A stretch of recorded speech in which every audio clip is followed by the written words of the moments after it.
We're taking things that are, genetically modified organisms, and we're injecting them in little kids' arms. We just shoot them right into the vein. Every day in our life was a party.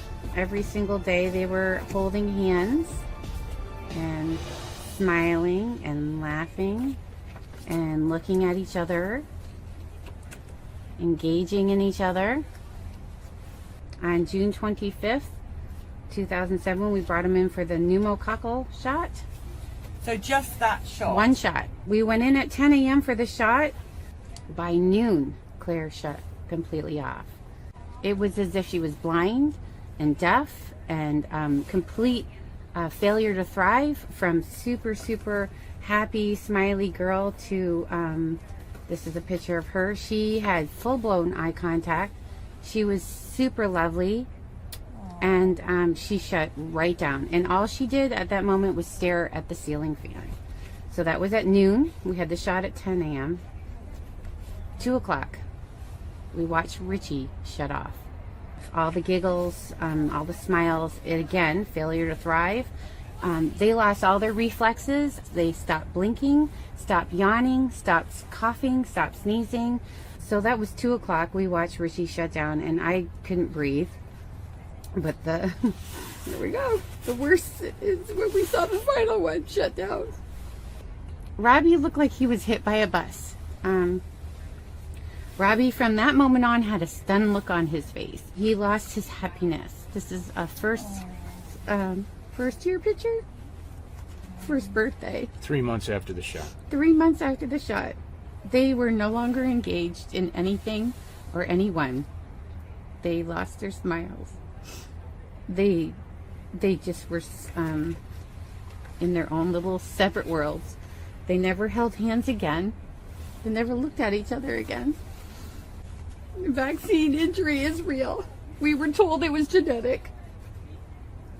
And then we were told by geneticists that there's no possible way 3 children would shut off on the same day.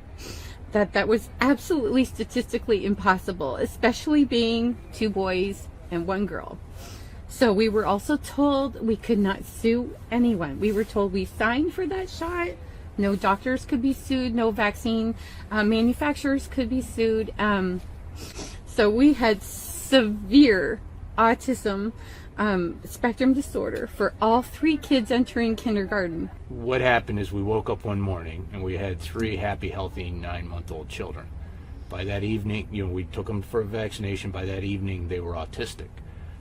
What we said to our pediatrician is, we're not going to do anything. We're not going to do any more vaccinations until we know what happened here. What they said is, if you don't continue to do exactly what you did the day your children turned autistic, we're going to fire you from our practice. So they broke up with us. They broke up. They sent us a lovely letter saying we were no longer welcome at their practice because we weren't going to continue well baby checks. And that is the one decision that we'll never regret. Mm-hmm. They can argue with families that your child, because it might be a single child, was genetic. They can try and put that back on the family and say somehow your genes are weak. But with us having 2 boys and 1 girl, they lose the argument with us, hands down. So we are the living proof that they're all lying. Have you ever used orphans to study an experimental vaccine? Yes. Have you ever used babies of mothers in prison to study an experimental vaccine? Yes. Have you ever used individuals under colonial rule to study an experimental vaccine? Yes.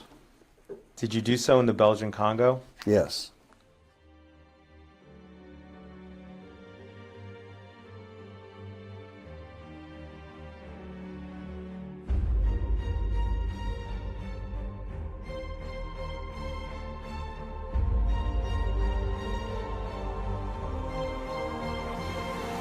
You've invested $10 billion in vaccinations over the last 2 decades, and you figured out the return on investment for that, and it kind of stunned me. Can you walk us through the math? Over a 20-to-1 return. So if you just look at the economic benefits, that's a pretty strong number compared to anything else. I think the numbers that you ran through were, if you had put that money into an S&P 500 and reinvested the dividends, you'd come up with something like $17 billion, but you think it's $200 billion. Here, yeah. Actually needs gates more than ever. With the U.S. taking a pause, he'll now be their largest active donor. That's right, 1 out of every 10 bucks that the WHO gets is from the world's second wealthiest man. So should we be concerned about how much one man has maybe an outsized influence with an obviously corruptible entity such as the WHO?